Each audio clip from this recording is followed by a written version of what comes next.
Hello Gauchos, and welcome back to episode 3 of UCSB TV this fall. I'm Maddie, the producer. This week we have a ton of special guests joining us. In just a moment, our events anchor Pricila will introduce us to Camryn and Addis from the Fashion Club. And then, news anchor Alexandra will put Dr. John Johnson from the Santa Barbara Museum of Natural History in the spotlight. I hope you're ready. Let's dive right into it. On to you, Pricila. Thanks, Maddie. Hello, I'm Pricila Flores, your studio anchor for today. But as you can see, I'm not the only one in the studio. I am joined by UCSB Fashion Club President Camryn Shaw and Vice President Addis Gates.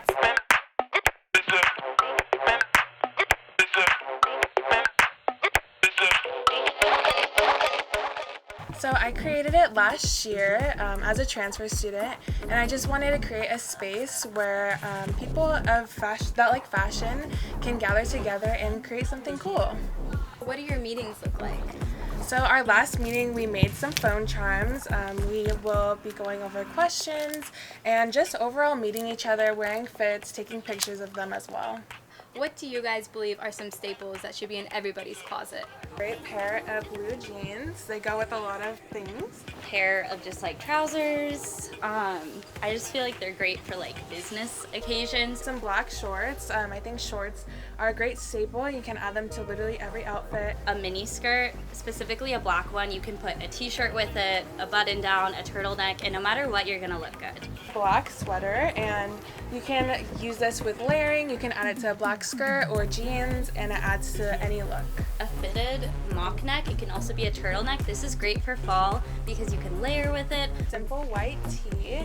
Any baby tee is good. I feel like you can accessorize super good with any basic color. I have a blazer because I just feel like I love throwing on a jacket and being warm, but also looking like you have your life together. A baseball cap. I feel like hats are a perfect accessory, and they're good for any sunny days as well. And I think adding either a silver or gold necklace to any outfit adds a perfect touch of color and chicness. I mean, look at people that you like their style. Personally, for example, I love Devin Lee Carlson. I'm not about to run and put on some low-rise jeans. That's just not me. But I do love the way that she pairs cowgirl boots with like really feminine floral dresses. So that's something I've decided to incorporate into my style. I feel like people think that changing your style or finding your style is something really scary, but it's something that you can do literally one piece at a time. Yes, and I also think investing into your clothing is important. Spending the same amount of money that you spent at Shein, but on one staple piece can last you multiple years instead of eventually going to the thrift store. So I think just focusing on quality pieces over quantity and finding your style, I think, is the most important thing. And learning about yourself and learning about fashion is super fun, so you find your style throughout that. And lastly, how can our viewers join your club? First off, you can join via Shoreline. We are UCSB Fashion if you just look us up, and then also you can follow us on our Instagram at UCSB Fashion, and in our link tree there's a direct link to Shoreline, so you can join the club.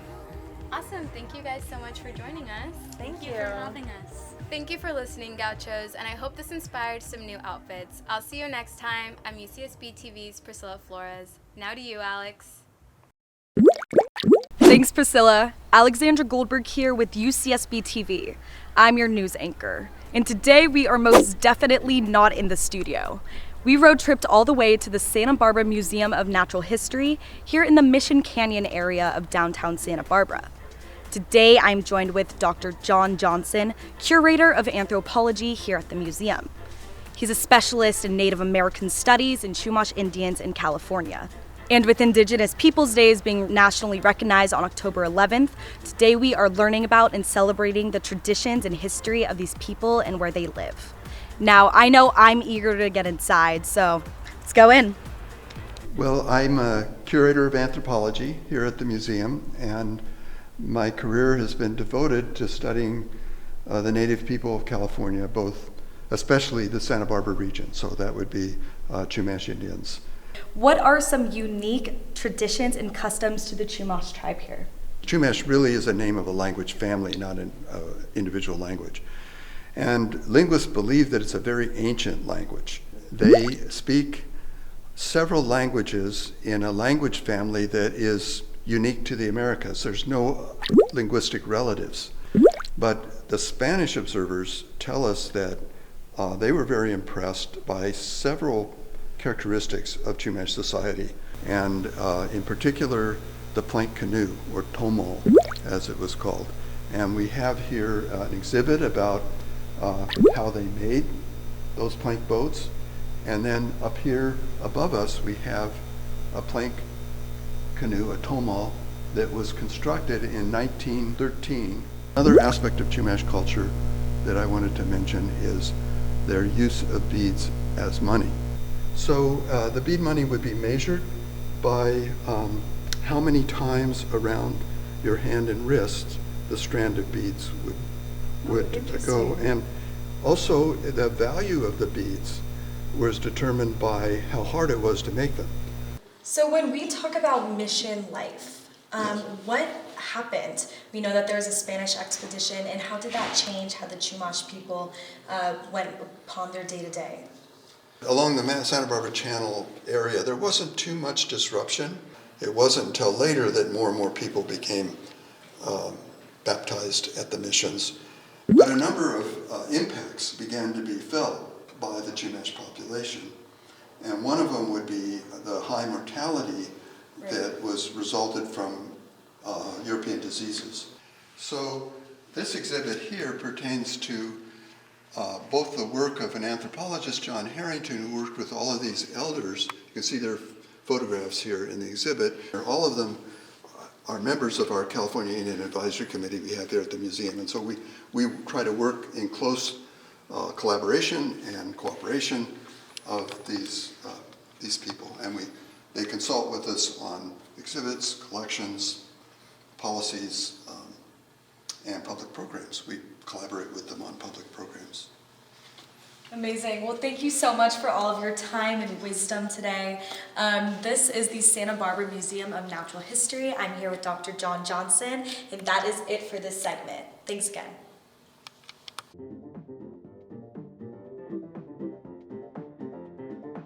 This is the Suki Nanikoi garden, and Suki Nanikoi means to bring to life in the Chumash language. And so all of the plants in the garden here are plants used for food, medicine, also basketry materials. Thank you so much, Dr. Johnson and the Santa Barbara Museum of Natural History, for joining us today. For more information on the museum or any of the exhibits we visited, please visit sbnature.org. I'm Alexandra Goldberg with UCSB TV. On to you, Maddie. Thanks, Alexandra, and thank you to our guests for sharing your amazing stories. Our episodes are always more fun when you're with us, and we'd love to see more of you. Check out our Instagram, Facebook, and Twitter to find more information on how to get featured on UCSB TV. All right, that's it for this episode. Tune in next week for our spooky season special filled with stories about the horrors of this flu season and the haunting impact of club sports on our campus. I'm Maddie Whalen, UCSB TV. We'll see you next week, Gauchos.